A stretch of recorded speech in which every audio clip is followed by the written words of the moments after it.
பதட்டம், உடல் நடுக்கம், இந்த கை கால் நடுக்கம்லாம் எதனால் பெரும்பாலும் வருது அப்படின்னு பார்த்திங்கன்னா, நம்மளோட அந்த நரம்பு செல்கள் வந்து பலவீனமாக இருந்தாலோ, இல்லை நம்மளோட மூளையிலிருந்து வரக்கூடிய அந்த செல்கள் வழியாக வரக்கூடிய அந்த தகவல், அந்த சிக்னல் வந்து நமக்கு சரிவர கிடைக்கல அப்படின்னாலும் இந்த நடுக்கம், பதற்றம்லாம் வந்து ஏற்படும். இது நார்மலாக வந்து வயது ஆக ஆக பார்த்தீங்க அப்படின்னா இந்த உடல் நடுக்கம்லாம் ஏற்படும். ஏன்னா நம்மளோட அந்த நரம்பு செல்கள் வந்து பலவீனம் அடைகிறது, அந்த செல்களோட அளவு குறையிறது, இந்த மாதிரி இருக்கிறதுனால இது வந்து ஏற்படும்.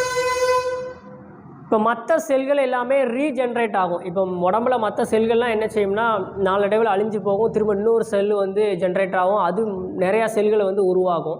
ஆனால் இந்த நரம்பு செல்கள் வந்து பார்த்திங்க அப்படின்னா ரீஜென்ரேட் ஆகிறதில்ல. ஸோ நம்ம பிறக்கும்போது நமக்கு என்ன செல்கள் இருக்குதோ அதே செல்கள் தான் பார்த்திங்கன்னா நமக்கு ஆயுள் முழுக்க இருக்குது.